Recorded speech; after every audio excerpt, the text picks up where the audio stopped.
Have you ever clutched in competition? If not, do your kids fear blowing it in a football game or a track event? For me, the worst is missing that very easy short putt on the 18th hole. Oh, it's terrible. Most of these blunders are mental. These issues are the province of sports psychology. What can sports psychology do to help us with our performance and better enjoy playing? With us is Dr. Kris Eiring. She's a psychologist who specializes in performance and sports psychology. She works with, among other issues, athletes suffering from performance anxiety, as well as teaching mental techniques to optimize performance. She's also a consultant to the University of Wisconsin Athletic Department for these issues. Kris is herself an athlete. She was recruited for the track team here when she was a little younger, and she set records in track and field. Thanks for being with us, Kris. Thanks for having me. Appreciate being here. What the heck is the province of sports psychology, if you tried to give us a global feel for it? Excellent question. A question asked by many people. What exactly is sports psychology? Best, probably shortest definition is it's the application of mental skills to sport. So a lot of athletes train physically and do a lot of repetition and put time into how they want to train. But the mind is becoming more and more a factor in performance, and we're getting better research and understanding that. So using the mind, understanding the mind, how it affects your performance in sports. Right. The mind-body connection is growing. Mm-hmm. We're not separate from our mind. So imagine every day you have to make decisions when you're training, how you want to handle pressure. Your choices, you decide how to talk to yourself through those situations. So really understanding and befriending your mind, in my opinion, is a huge part of performing well. Hopefully, what I'd like to get out of this is those 20-inch putts that are under pressure. Hopefully at the end of the day you can help me so I feel a little more confident.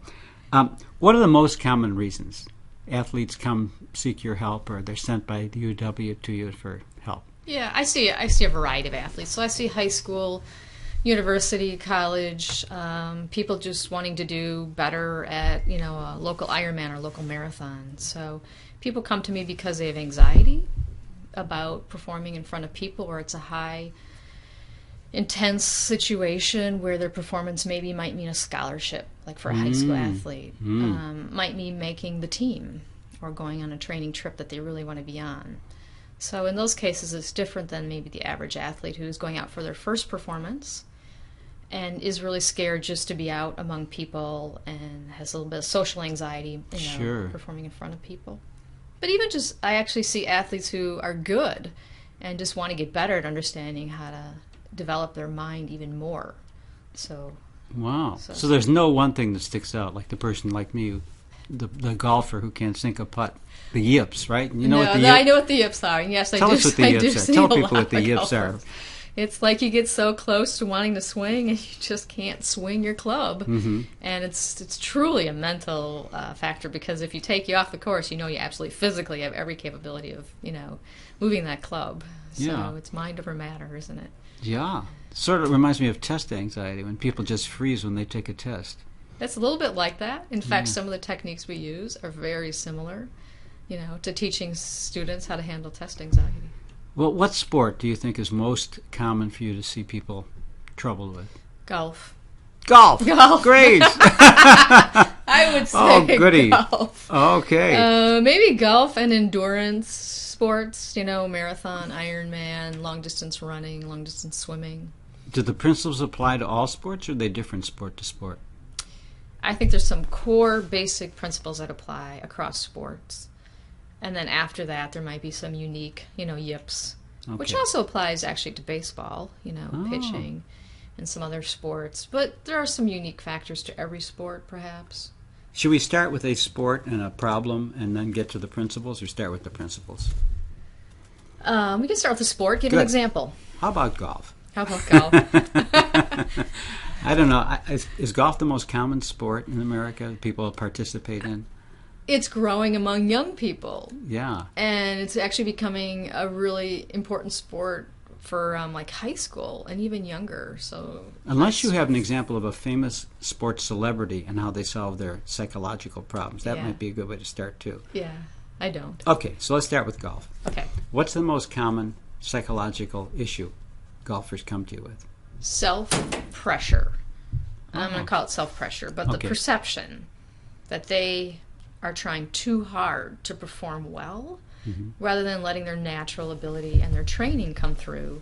It's sort of like they become mentally over tough on themselves. Like, I have to get this. I have to get this for coach. I have to get this because my parents are out in the course watching me. Or I have to get it to perform well because I'm hoping to hear from this coach.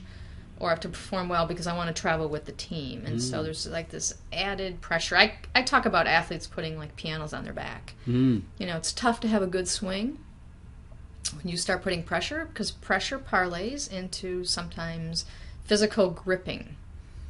Gripping your club too hard because you want to really be good. Right. Yeah, I'm sure you've seen people swing really hard because they want the ball to go really far. Yes. So it's like managing your own mind, like knowing that, but not necessarily doing it. So having that moment of awareness, like learning that moment of awareness.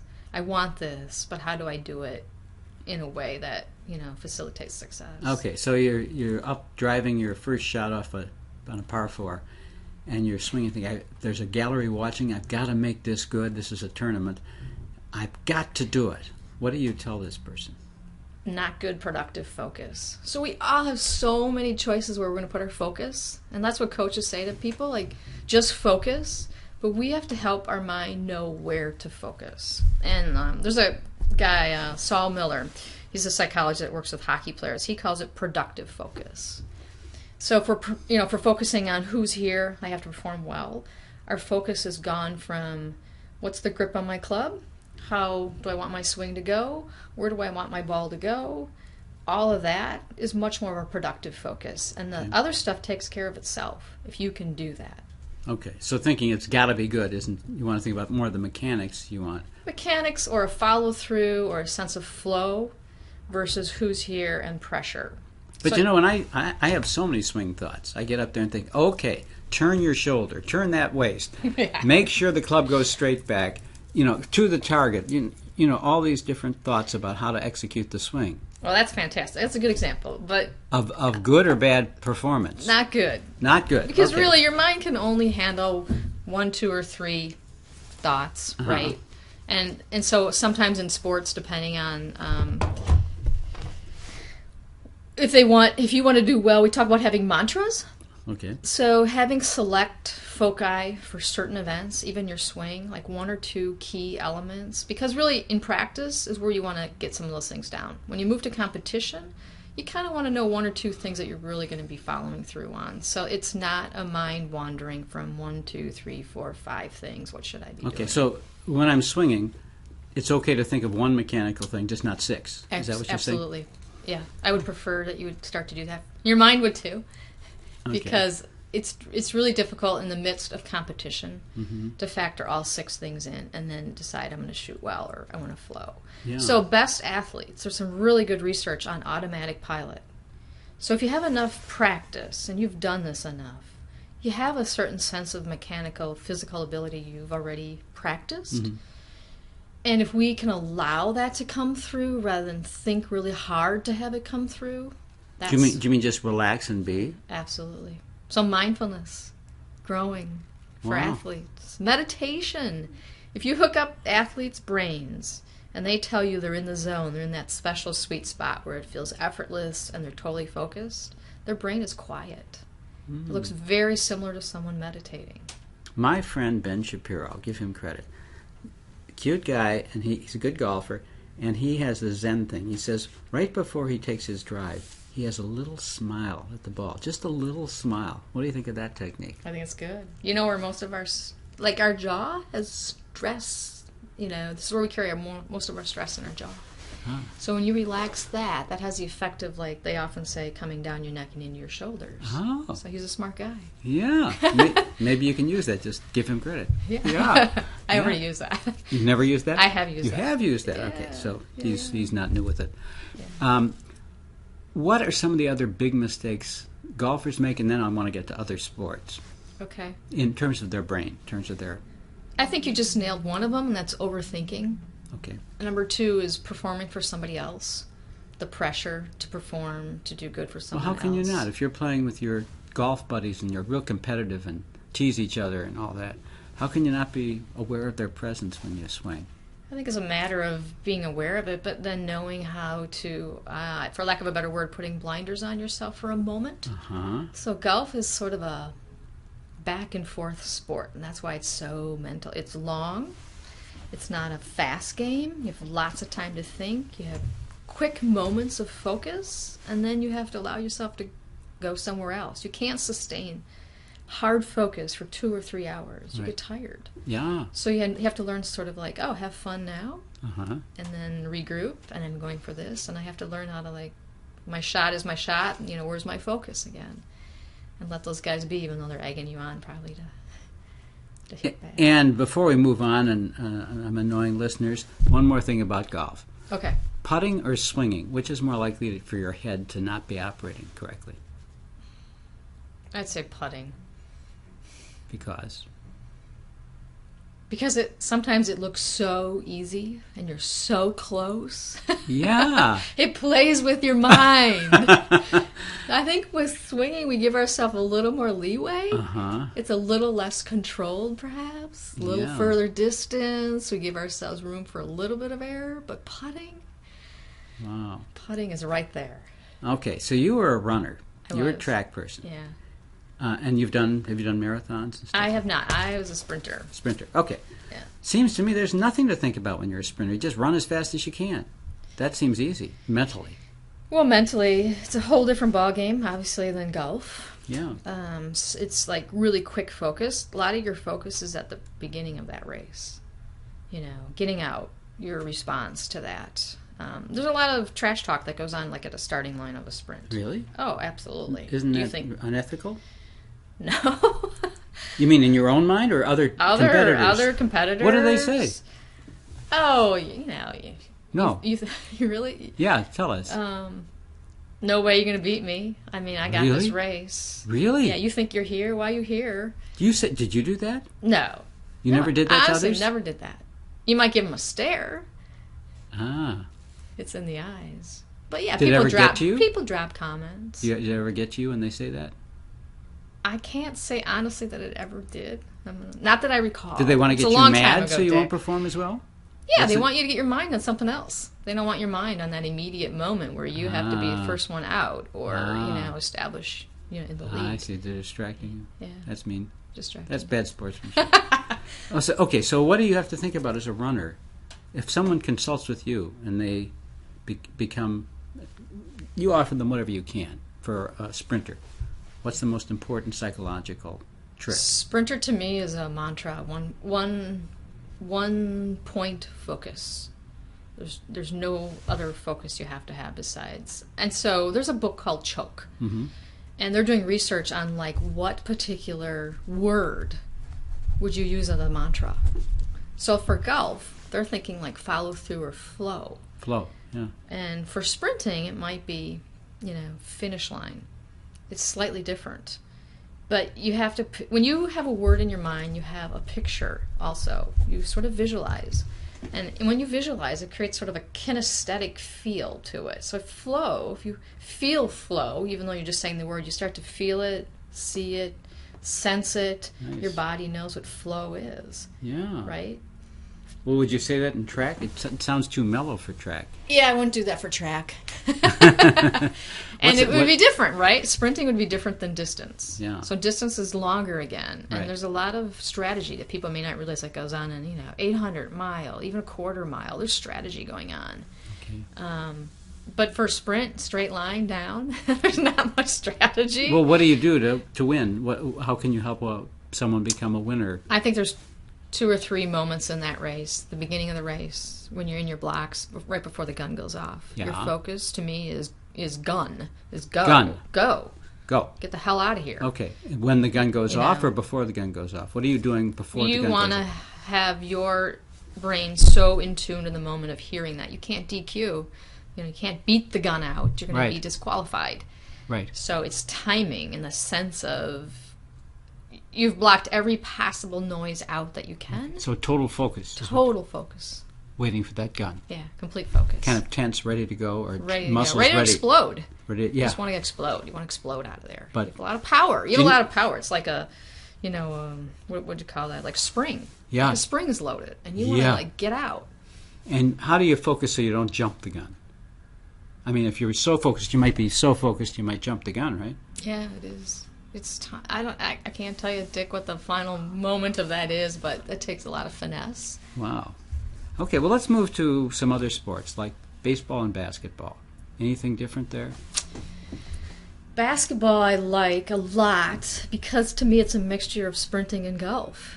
So people have asked me, how on earth is basketball like golf? Well, I kind of think of like the free throw line like a golf shot.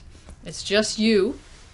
There's no teammates, blocking your shot, or you can pass off to or play defense with if your offense is off. It's you and the rim. It's you in the hole, just like golf. So what is flow? It doesn't seem like a perfect thought, is it? When you're taking that jump shot? They used to say rim. Rim. And actually now they're not doing that anymore because you don't want the ball to hit the rim. You want the ball to go in, swish. Swish. You want to hear the swish of the net. You want the ball to go in. Does that do anything? I mean, does that increase the likelihood you'll make the shot if you focus on swish? I think there's not enough evidence or research to actually say that. I think what they're ultimately doing with strategies like this is coming back to that term productive focus. There's a lot of, you could be focusing on what coach is wanting you to do, or the crowd. The noise is pretty significant at that moment for a free throw. And I know people that really can get distracted by that, and that pressure gets to them. So we have to figure out mentally, where do you go? Yeah. So you can sort of so let that be background noise and not your focus. 60-60, overtime, last second of the clock, you're at the free throw line with one shot. Other team's going to call a timeout. Timeout, and they want to talk to you. Yeah. What do you tell them? Talk to you. You've got It's all up to you. Follow through, flow. You've done this. I mean, this is letting yourself perform what you know you can do. Allow. This is what you say to yourself when you're on the line. Yeah. I can do this. Right. So sports psychology borrows a lot from cognitive psychology. And cognitive psychology is blending with mindfulness now. So some of the same principles we use with helping people manage everyday anxiety, business anxiety, performance on the job, we apply to sport. And again, it comes down to, where do you want your focus? Where is your focus most productive for you as a person? And that's what we sort of have to determine. So when someone comes in to my office, I would do a general assessment, basic assessment. I like to know them as a person a little bit. Are they introverted, extroverted? Where do they put their focus naturally? What are tools they already use? Just kind of get a sense of that person. And you have to really involve that person's style in helping them perform better. I don't think you can change their style. Performance anxiety, is that the same as clutching? I think so, yes. They're certainly similar, right? Yeah, definitely. Performance anxiety might be a broader topic. Yes. Apply to more than sport. Feels different to me. I've clutched on a short putt, as I keep alluding to. Yes. That doesn't feel like getting very nervous in front of an audience. That's a different... No. My heart doesn't race and all that you get when you're nervous in front of an audience when you have performance anxiety. So how do you deal with the person just as I get so nervous when people are watching me in a sport? I work with them what I call the 3 A's, if you want to know the truth. I do. Number 1 is awareness. What is it I do when I'm successful? Oh. I'd like to get a sense of that with you. So I sort of help encourage you to become a little scientist of yourself. What is it I do when I become successful? So I might give you a notebook and give you a few exercises to do while you're at the end of your golf round. Record some things for me. And I'd have you do that for a week or two. I'd like to know what you're doing when you're successful. Mm. And then I'd like to go back after that and try to figure out what you're doing when you don't feel successful. And we start to look at, is there anything different going on or not? I don't know. But it's like you become your own little scientist. That's awareness. You can have momentary awareness, and you can sort of gather evidence as a sense of growing your awareness over time. Yeah. The second thing to me, the second A, is sort of acknowledging or admitting that, yeah, I get nervous. So when you resist, it persists. And the sense that when you don't want to be nervous, I don't want to be nervous, coach says don't be nervous, or everything I read says you can't do that. We sort of push it down, but that doesn't take it away. You're better off to label it and admit it. It's going on. I got it. And then so A, the final A is action. Now that I'm aware of it, I admit it, what's my small next action I'm going to take? And maybe it's as simple as simply like, I'm going to put my club in the bag, I'm going to go through a breathing technique, I'm going to turn around, I'm going to look at my shot, and then I'm going to let it go. And so we do almost like what I call mini goals, step by step, what I'm going to do off that tee or off that shot, just to regroup, refocus, and know where my focus is going to be initially. Okay. So part of it's a routine. Yeah, it is. Established routine. Right. What kind of things do people come up with when they think about what am I thinking? What's my awareness? What's working? What isn't? What does a notebook look like? Well, there's Olympics is coming up, right? Okay. And they've had some skiers do this in the past. After every practice, they might ask them to answer 3 questions. And one of the, what went well, what would I like to do different, and what will it take for me to do that? And so after every round or practice, you might sort of like, I call it, it's almost like you're training your brain. You're sort of visualizing what went well. You're already figuring out a solution if it didn't go well. What would I like it to do? And I'd like you to see your notebook start to fill with things like that, so that you can look at, I'm developing some patterns, or I'm coming up with the same problem every time that I want to fix. Why am I not fixing that? The other one I might give athletes. But is that in your? Excuse me. Is that in your head, or just you're looking at? I threw the shot, put this many feet. I'd like to throw it more. How much of this is about what you're thinking? Well, if you're a long-term athlete, you develop habits. But I think as you rise up on the scale of becoming a better athlete, your mental tools have to increase. Lots of us play when we're young and it's fun, and we don't have a lot of pressure on ourselves. We play for fun, and that's a whole different game. If some of the Olympic swimmers I heard talked about, they started to screw up when they over-tried. They lost the fun of the game. It became a chore. Yeah. So I think if we can help people go back to that, but at the same time expand. I can't respond to the problem the same way that I have been all this time. It's not working anymore. It did for a while. So are you saying that when you lose the fun, when you're performing for medals only rather than the fun of the game, you lose something? Absolutely. Yeah. Jim Lair talks about process. You have to enjoy the process. You can't just enjoy the medal or the outcome or the score. And if you can enjoy the process of it evolving and letting it evolve, coming back to that sense of word flow, right, you'll typically perform better. Wow. You think on Sunday when you watch these golf tournaments, here we go with golf again, Tiger's having a good time? Yeah. He's not every... Yes? You think he's having a good time? Yeah. I think on some days he's having a great time, and sometimes he's not having a great time. I mean, overall, I think he still enjoys the game. But these men and women in the tournaments, I wonder how many of them are having fun versus working, hoping the result's good, are following your advice here. But it's 2 things, Dick. At one level, ultimately doing it for a career and they're getting money. But in order for their career and money to come in, they have to have mental tools, right? Right. To not let the pressure get to them. For sure. Isn't that what separates some people potentially Yeah. from making it? Is the ability to withstand that pressure and then to do maybe small things in their mind to make it fun on purpose, to have that sense of bringing that back in because they know they actually perform better, and then the tournament takes care of itself in a sense. It unfolds for you if you can implement these things. Here's an insight. Tell me if this makes sense. The athlete, again golf, who misses a shorter putt and then smiles has got something going on in his brain better than the guy who throws his club or just really... Absolutely. That's that moment between responding and instantly reacting. It's that, they call that mindfulness. Viktor Frankl's got a great little quote.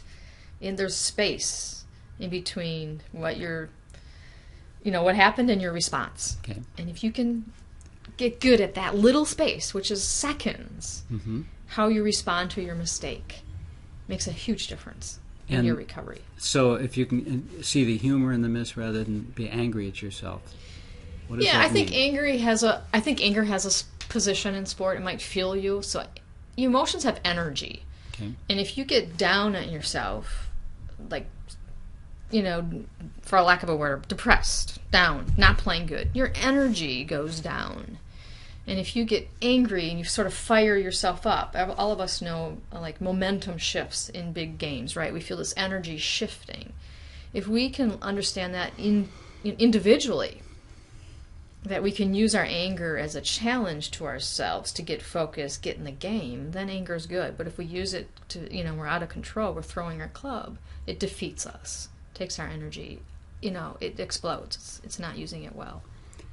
How often do you see someone, I know you do other things besides just sports psychology, if you see a client who's depressed, yeah, how is the transferability from what you know about sports psychology affect helping people with other issues in life? There's a direct transfer. There really is. I always tell the athletes that come to me that are anxious or depressed, you already have some really good tools that we're going to use, because it works with depression as well. I mean, setting goals, how you talk to yourself through hard times, how you get support from people who are those support people. Same for an athlete. Who are your support go-to people when you need a head change? I think those very similar processes occur when you work with someone who's not an athlete having anxiety or depression. Yeah. I'll just share that often I work with clients and I do ask them, do you play golf somewhere along the line? Because I can then use these analogies and say, okay, so you have a bad shot. What are you going to do with that? Some people just get mad. You idiot. That's a terrible shot. I suggest, and tell me if this makes sense to you, a healthy way of looking at this might be, that's interesting. What did I do to get that result? And Absolutely. What can I learn from that shot? Absolutely. You like that? Yeah, I do. It's curious. Yeah. That's that scientist awareness, growing those 3 A's. You're growing your awareness about, this works. This seems to be a better response. How do I build that into my habits versus, totally reacting? Do you ever get clients with perfectionism? Absolutely. Oh, my God. In and out of sports psychology, I'll bet. Absolutely. How does it apply to Female sports? runners, long-distance runners, I see a lot of perfectionism. It's interesting because certain sports seem to breed certain characteristics more, or there's a certain profile perhaps. And I know other people are looking at this who are researchers in sports psychology. I'm not a researcher, I'm more of a practitioner. But yeah, that sense of, I think of the, upside down U. Mm-hmm. Anything's good up to a certain point, right? Yes. All things in moderation. But even our head game and even our running, at some point, distance runners have to take a break. And there's a mentality that if I do just a little bit more, I'll get better. And sometimes, you know what? Sometimes you just got to take a break. And that helps you get better, just walking away for a bit. Yeah. And can you ever achieve perfection? No, the bar keeps getting raised. That's what's hard about perfection. There's no end point. In the bar, think of the high bar. It just keeps getting raised slowly. So... Are there any resources, books, whatever on the subject that you highly recommend to people if they want to learn more about this? I do. I love the book Mind Gym. Mind Gym? Yeah, Two Mind words. Gym. M-I-N-D, Gym. I give it to a lot of athletes to read. He talks about having a basic toolbox, mental toolbox. No substitute for physical training. So people say you can't... I just want to make that clear. I'm not saying that if you just work with me, you're going to be this great athlete. Yeah. You have to train. And he makes that pretty clear in that book. I like Hockey Tough. It's a book by Saul Miller. And I just like the way he gives metaphors about working with your brain. He gives great little tools, and I think it can cut across sports. I'd recommend that one as well. Well, Dr. Kris Eiring, thank you very much for joining us. That was great. Absolutely. And I hope you'll join us on the next edition of Insights.